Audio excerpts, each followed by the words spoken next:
علیکم، میں امداد سمرو۔ ایک طرف بلاول بھٹو ہیں اور ایک طرف مریم نواز، تیسری طرف کون ہے ابھی کسی کو نہیں پتا، لیکن ایک چیز سامنے آ رہی ہے اور وہ یہ کہ عام انتخابات یعنی 8 فروری 2024 کے انتخابات کی شکل میں پاکستان کو بڑے پیمانے پر نئی قیادت میسر ہوگی۔ پیپلز پارٹی تو اپنی پورے اختیارات بلاول بھٹو کے حوالے کر چکی ہوئی ہے۔ مریم نواز کی پراپر رونمائی جس کو کہیں ان انتخابات میں ہوئی ہے۔ نواز شریف صاحب نے اپنی گدی پر بٹھا دیا مریم نواز شریف صاحبہ کو۔ بلاول بھٹو زرداری کچھ تجربہ حاصل کر چکے ہوئے ہیں اور کئی سالوں سے پارٹی کی قیادت بھی کر رہے ہیں، پارٹی کو لیڈ بھی کر رہے ہیں۔ اختیار کا مسئلہ تھا، وہ اختیار زیادہ تر اپنے والد سے ان کو منتقل ہو چکے ہوئے ہیں۔ مریم نواز کیا ابھی بااختیار ہیں؟ مریم نواز آئندہ سیاست کو کیسے لے کر چلیں گی اور ان کے اوپر کون سے جو ہے بیگیجز ہوں گے، کون سے بوجھ ہوں گے، اور بلاول بھٹو زرداری کے اوپر جو بیگیجز تھے وہ کیا ختم ہو چکے ہوئے ہیں، اور بلاول بھٹو اپنے آپ کو ایک سیاستدان کے طور پر اپنی لیگیسی بنانے کے لیے کیا کوششیں کر رہے ہیں، ان کی کیا حکمت عملی ہے۔ یہ سارا معاملہ ہے کیونکہ ہر انتخاب جو ہوتا ہے وہ کچھ نہ کچھ تبدیلیاں ضرور لاتا ہے۔ اس لیے کہتے ہیں کہ جو جمہوریت ہوتی ہے وہ بہتا پانی ہوتی ہے، اس میں صفائی ہوتی رہتی ہے، گنجائش ہوتی رہتی ہے۔ جو گند کچرا ہوتا ہے وہ اپنا جو ہے وہ کنارے پہ چلا جاتا ہے اور صاف پانی آگے نکلتا جاتا ہے۔ تو جمہوریت کو اسی لیے کہا جاتا ہے کہ بدتر جمہوریت کا توڑ بہتر جمہوریت ہے، مزید بہتر جمہوریت، اس سے مزید بہتر جمہوریت۔ تو جو انتخابات، یہ والے انتخابات گو کہ بہت زیادہ متنازع ہوں گے۔ تحریک انصاف کے پاس بلے کا نشان نہیں ہے، تحریک انصاف کے پاس لیڈرشپ نہیں ہے۔ عمران خان صاحب جیل میں، شاہ محمود قریشی جیل میں، پرویز الہی صاحب جیل میں، جتنے بھی پی ٹی آئی کے ایکٹیوسٹ جو ایکٹیو رہنما ہیں یا تو پارٹی کو چھوڑ چکے ہیں یا وہ روپوش ہیں یا وہ جیلوں میں ہیں، اور اس میں کسی اور کا قصور نہیں ہے۔ اپنا کرتوت، اپنے اعمال، جو کچھ کیا اس کا خمیازہ بھگت رہے ہیں، لیکن ظاہر ہے اس کا خمیازہ پھر پاکستان کا سیاسی ایک جو منظر ہے، پاکستان کی سیاست، اس نے بھی بھگتنا ہے۔ تو بہرحال اب جو 2 پارٹیاں میدان میں ہیں اور جو تیسری پارٹی آزاد امیدواروں کی شکل میں میدان میں آ رہی، اس کے باوجود بہت سی تبدیلیاں رونما ہوتے ہوئے نظر آ رہی ہیں۔ میں آغاز کرتا ہوں مریم نواز صاحبہ سے۔ مریم نواز صاحبہ کی پہچان جو تھی کہ وہ مزاحمت کرتی ہیں، وہ دلیر ہیں، وہ نڈر ہیں، وہ کھڑی ہو جاتی ہیں، ڈٹ جاتی ہیں، اور انہوں نے ثابت بھی کیا۔ مریم نواز صاحبہ نے اپنے والد کی جیل میں ہوتے ہوئے انہوں نے ایک تحریک چلائی تھی، خود پہلے جیل میں گئی، پھر رہا ہوئی، تو پھر ایک تحریک شروع کی، تو پھر جیل میں چلی گئی تھی، اور للکارتی ہیں، بولتی ہیں، ججز کو ایکسپوز کیا مریم نواز صاحبہ نے۔ لیکن جہاں اگر مریم نواز صاحبہ کی اپنی حکمت عملی ہو نہ ہو، پارٹی کی یا فیملی کی حکمت عملی ہوگی، جہاں اگر وہ مار کھاتی ہیں کہ کچھ عرصے کے لیے سیاست کی، پھر پیچھے ہٹ کر بیٹھ گئی، چپ کر کے بیٹھ گئی، تب تو ظاہر ہے مریم نواز صاحبہ خود بااختیار بھی نہیں تھی، خود مختار نہیں تھی سیاسی حوالے سے، اپنے والد صاحب، اپنے چچا یا پارٹی کے فیصلوں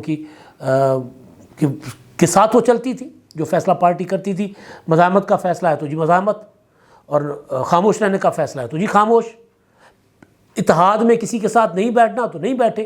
اتحاد میں بیٹھنا ہے تو پی ڈی ایم بنا، تو پی ڈی ایم میں پھر وہ اپنا سب کے ساتھ اس کو ساتھ لے کر چلے بھی، اور بڑا متحرک مریم نواز صاحبہ کا کردار بھی تھا۔ اب کیونکہ جو پروجیکٹ عمران خان، اور پھر ظاہر ہے ایک پولیٹیکل پارٹی اگر 3 بار حکومت میں رہی ہو اور چوتھی بار ایک شیئر کیا ہو اقتدار، 16 ماہ کا ہی صحیح، 18 ماہ کا ہی صحیح، تو اس پارٹی کے اوپر ایک بیگیج ہوتا ہے، اس پارٹی کی ایک کارکردگی لوگ دیکھتے ہیں۔ اور پھر نواز شریف صاحب کے لیے وہ جو ایک بنا دیا گیا، پاناما، پھر چور، پھر ڈاکو، پھر وہ ایون فیلڈ اپارٹمنٹس، رسیداں کڈو، مطلب ایک پورا، جس طرح میاں نواز شریف صاحب نے کسی زمانے میں محترمہ بینظیر بھٹو شہید کے خلاف، آصف زرداری کے خلاف ایک پروپیگنڈا شروع کیا تھا یا عقائد تھا، جو بھی تھا، یعنی ایک ماحول بنا، تو پیپلز پارٹی کے اوپر ایک لگ گیا کہ جی یہ لٹو پھٹو پارٹی ہے پیپلز پارٹی، لٹو تے پھٹو، یہ کیا کہا کرتے تھے مشاہد حسین، جو نواز شریف صاحب کے اس وقت ہوتے تھے اپنا وزیر اطلاعات۔ پھر میاں نواز شریف صاحب ضیاء الحق کی قبر پر کھڑے ہو کر کہا کرتے تھے کہ جی یہ قبر ہے، ایک شہید کی اور ایک وہ قبر ہے جنہوں نے اربوں روپے کرپشن سے وہ بھٹو شہید کے مزار کے متعلق کہا کرتے تھے. تو ایک نواز شریف صاحب نے پروپیگنڈا کر کے ایک امیج بنایا تھا پیپلز پارٹی کا. پھر اسی طرح عمران خان نے ایک پروپیگنڈا کر کے ایک امیج بنایا مسلم لیگ نون کا نواز شریف صاحب کا. تو وہ امیج بدقسمتی سے پنجاب میں نواز شریف صاحب کو بہت ڈیمیج کر چکا ہوا ہے. اور ان انتخابات میں نو ڈاؤٹ آج بھی مسلم لیگ نون پی ٹی آئی سے زیادہ تگڑی ہے پنجاب میں، آج بھی ہے.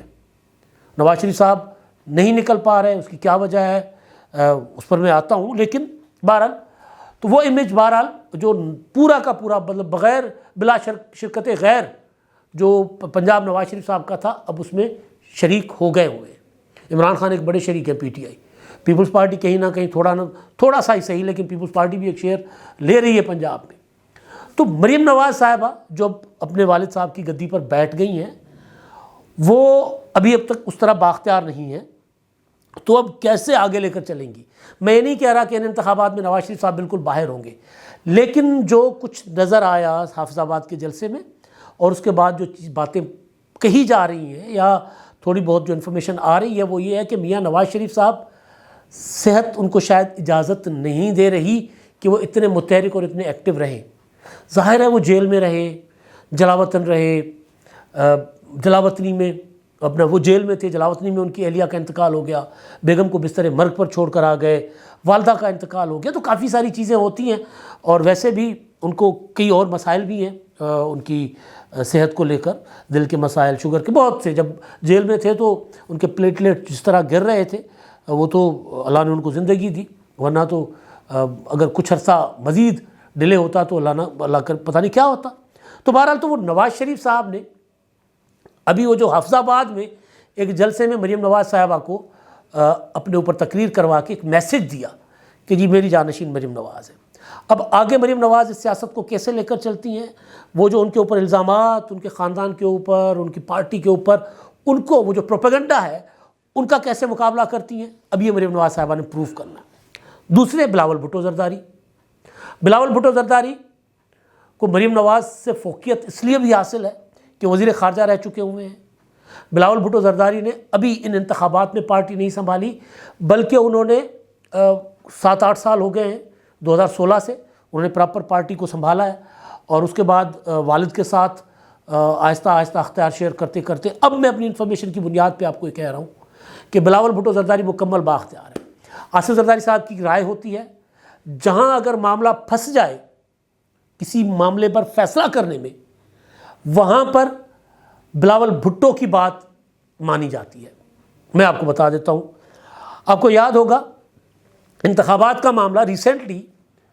جب بلاول بھٹو نے کیمپین شروع کی کہ انتخابات کروائیں، ڈیلے نہ کریں، تاریخ دے، جلسے کیے، پریس کانفرنسز یہ وہ، تو اچانک آصف زرداری صاحب کی ایک اسٹیٹمنٹ آ گئی جس میں آصف زرداری صاحب نے کہا کہ جی الیکشن بے شک ڈیلے ہو جائیں، معیشت پہلے ضروری ہے، معیشت پہلے ٹھیک کی جائے، امن و امان کی صورتحال ٹھیک کی جائے. اس پر بلاول بھٹو زرداری سے صحافیوں نے کراچی میں سوال کیا تھا، یا بلکہ بدین گئے ہوئے تھے، وہاں پر ان سے سوال ہوا تھا کہ جی آپ کہہ رہے ہیں کہ جی انتخابات فوری کروائے جائیں، تاریخ دیں، آپ کے والد صاحب فرما رہے ہیں کہ جی پہلے معیشت پھر الیکشن. تو بلاول بھٹو نے کہا کہ جی پارٹی کی سی نے فیصلہ کیا ہے کہ فوری انتخابات کروانے کے لیے ہم دباؤ ڈالیں گے، تحریک چلائیں گے. آصف زرداری صاحب میرے والد ہیں، ان کے فیصلوں کا احترام میں گھر کے معاملات میں کروں گا، گھر کے معاملات میں جو فیصلہ کریں گے وہ میں مانوں گا، یہاں پارٹی کا فیصلہ چلے گا. تو پارٹی نے سی نے جو فیصلہ کیا، بلاول بھٹو زرداری نے اس فیصلے کے اوپر چلتے ہوئے وہ ایک لمحے کے لیے بھی اپنے والد کی اس بات کو انہوں نے نہیں آگے بڑھایا بلکہ اس کے مخالفت میں گئے. ٹکٹوں کی تقسیم کے معاملے میں مجھے کئی ایسی چیزیں میرے سامنے ہوئی ہیں جہاں پر بلاول بھٹو زرداری کی سفارش جو تھی یا جن کو وہ ٹکٹ دینا چاہ رہے تھے، سندھ ہو یا پنجاب ہو، وہاں پر بلاول بھٹو زرداری کی بات مانی گئی ہے. تو یہ اور پھر وزیر خارجہ کے طور پر انہوں نے اپنی ایک جگہ بنائی ہے، جو دوست ممالک تھے جہاں بھٹو فیملی کے اپنے تعلقات تھے وہاں تو بنائی ہے، لیکن پاکستان میں جو ناقدین بلاول بھٹو کے تھے جو کہتے تھے کہ یہ بچہ ہے کل کا، اس کو کچھ نہیں پتہ ہوگا، انہوں نے بھی ان کی تعریف کی. یہاں تک کہ بذات خود شہباز شریف صاحب نے بلاول بھٹو کا جو کردار تھا بطور وزیر خارجہ ان کو آن دی فلور آف ہاؤس اس کی تعریف کی، اور آج تک بلاول شہباز شریف کے اوپر تو تنقید کرتے ہیں، مگر شہباز شریف نے جواب میں بلاول بھٹو کے اوپر تنقید نہیں کی۔ یہ شہباز شریف کا بڑا پن ہے، لیکن اس میں بلاول بھٹو کی ایک وہ جو بطور وزیر خارجہ انہوں نے اپنے آپ کو منوایا، ظاہر وہ بھی کریڈٹ ان کا ہے۔ اچھا، اب جو بلاول بھٹو کر رہے ہیں ان کے اوپر بھی بیگیج تھا، ہے آصف زرداری صاحب کا۔ آصف زرداری صاحب کو جب پیپلز پارٹی کی حکومت تھی 2008 کی، 8 سے 13 تک کی، قمر زمان قاہرہ وزیر اطلاعات تھے، انہوں نے ایک منصوبہ بنایا کہ جی آصف زرداری صاحب کا امیج جو ہے وہ ہم نے بہتر کرنا ہے۔ پراپر انہوں نے اپنا کیا ہوتا ہے جو جس کو کہتے ہیں کیمپین ایک ڈیزائن کی، میڈیا کے اوپر، سوشل میڈیا پر اس وقت جتنا بھی جو تھا، انہوں نے آصف زرداری صاحب کو آ کر ٹائم لیا بطور پریزیڈنٹ، وہ ان کے پاس گئے، ان سے کہا کہ جی سر یہ ہم نے کیا ہے، اس سے انہوں نے کہا جس سے کیا ہوگا، انہوں نے کہا کہ جس سے آپ کا امیج بہتر ہوگا۔ تو زرداری صاحب نے کہا بیٹا میرے امیج کو چھوڑ دو، 40-50 سال لگا کے ریاست نے میرا امیج خراب کیا ہے، یہ ٹھیک نہیں ہونا، تو اپنا کام کرو جو آپ کو کام ملا ہے، میرے امیج کو چھوڑ دو۔ تو زرداری صاحب کے امیج کا بھی برڈن بلاول بھٹو کے اوپر ہے۔ آج بھی لوگ جہاں ان کو بے نظیر کا بیٹا کہہ کر پیار اور محبت کا اظہار کرتے ہیں، وہاں ایسے لوگ بھی ہیں ایون پارٹی کے اندر بھی جو آصف زرداری کی وجہ سے پھر وہ تھوڑا سا اپنا کیا کہتے ہیں شکوک و شبہات کا اظہار کرتے ہیں، خدشات کا اظہار کرتے ہیں۔ تو یہ بلاول کے ساتھ بھی ہے، لیکن بلاول اپنے لیے ایک جگہ بنا چکے ہوئے ہیں۔ لوگ یہ کہتے ہیں کہ جی پنجاب میں بلاول بھٹو آ کر بیٹھ جائے تو پنجاب میں پیپلز پارٹی ریوائیو ہو جائے گی۔ بلاول بھٹو نے جو سندھ کی 15 سال کی گورننس ہے، ان کے اوپر 1000 باتیں کی جا سکتی ہیں، ان کے خلاف بہت کچھ بیڈ گورننس کی کئی مثالیں وہاں پر ہوں گی، لیکن وہاں پر جو منصوبے ہیں وہ پھر جب سامنے آتے ہیں تو لوگوں کے سامنے NICVD کا منصوبہ ہے، گمبٹ کا منصوبہ ہے، کڈنی ہاسپیٹلس ہیں، کینسر کا مفت علاج ہے، ہیلتھ کے سیکٹر میں بہت بڑے کام ہوئے ہیں، ایجوکیشن کے سیکٹر میں بہت بڑے کام ہوئے ہیں، روڈ انفراسٹرکچر کافی سارے کام ہوئے، لیکن گورننس کے اوپر کئی چیزیں بلاول بھٹو نہیں کر سکے یا ان کی سربراہی میں سندھ حکومت نہیں کر سکی، لیکن دکھانے کے لیے ان کے پاس بہت کچھ ہے۔ تو بلاول کی جو اس وقت اسٹریٹجی ہے وہ بیسیکلی یہ ہے کہ وہ ایک پیپلز پارٹی تھی، ایک ووٹر تھا جو بھٹو شہید کا تھا، ایک ووٹر تھا جو محترمہ بے نظیر بھٹو شہید کا تھا۔ بلاول کی یہ کوشش ہے کہ نئی نسل میں اب اپنا ووٹ بنائیں۔ انہوں نے نعرہ جو دیا ہے نا، نئی سوچ کو چنو، وہ جو بار بار کہہ رہے ہیں کہ جی 70 سال کے بابے، اس پر تنقید ہوئی، لیکن آہستہ آہستہ آ کر بلاول بھٹو کی اس بات کو لوگوں نے پھر سراہنا بھی شروع کیا۔ وہ جب انٹرویو دیتے ہیں تو وہ بڑا تحمل کے ساتھ، صبر کے ساتھ، پھر انٹرویو کرنے والے کی تو ٹرولنگ ہوتی ہے، لیکن بلاول کی مخالفین بھی تعریف کرتے ہیں۔ تو وہ اپنی ایک پراپر حکمت عملی کے ساتھ آگے بڑھ رہا ہے، تاکہ وہ جو ووٹ ان کو ملا ہے ورثے میں وہ تو اپنے ساتھ ہے، لیکن اپنا ووٹ، نیا ووٹ بنانے کے لیے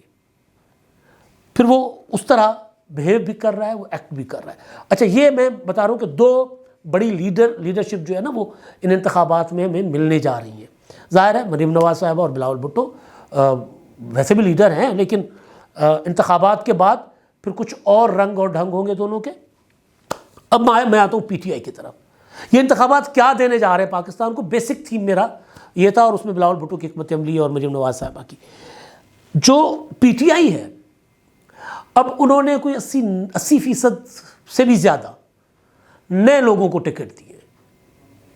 کیونکہ ان کے پاس پرانے لوگ تو بچے ہی نہیں تھے، یا تو پارٹی چھوڑ گئے، یا جیلوں میں، یا روپوش ہو گئے، یا ان کے کاغذات مسترد ہو گئے ہیں۔ تو جو ٹکٹ PTI کے اب جاری کیے ہیں، تو میں جب اس کو جائزہ لے رہا تھا تو اس میں کوئی 20 بندوں کے بعد کوئی ایک بندہ جا کر، ایک نام ایسا تھا جو شناسا، یعنی جو نام پہلے سنا ہو ایسے نام تھے، باقی سارے نئے۔ اچھا، اب PTI 10 سیٹیں نکالتی ہے، 25 نکالتی ہے، 30 نکالتی ہے، 40 نکالتی ہے، 50 سیٹیں نکالتی ہے قومی اسمبلی کی، اور KPK میں PTI بہت حد تک صوبائی سطح پر بہت مضبوط پوزیشن میں آ جائے گی۔ تو یہ سارے بھی نئے چہرے ہوں گے، اور پھر ایک بار اگر کوئی MNA الیکٹ ہو جاتا ہے کسی پارٹی کے ٹکٹ پہ، تو پھر وہ حلقہ پرانے MNA کے پاس نہیں جانے دیتا۔ تو پھر ایک اور نئی کلاس پاکستان کی سیاست میں آنے جا رہی ہے، یعنی 2 بڑی پارٹیوں کی لیڈرشپ، یہ طے ہے کہ مریم نواز مسلم لیگ نون کو لیڈ کرنے جا رہی ہے۔ نواز شریف صاحب ان کو باہر گھر بیٹھ کر گائیڈ کریں گے، رہنمائی کریں گے، سرپرستی کریں گے، لیکن اب مسلم لیگ نون کا چہرہ جو ہے مریم نواز صاحبہ ہوں گی، نواز شریف صاحب کی چھتر چھایا میں۔ پیپلز پارٹی بلاول بھٹو کے حوالے ہو چکی ہوئی ہے۔ عمران خان جیل میں ہے، پی ٹی آئی کی ساری لیڈرشپ باہر ہے۔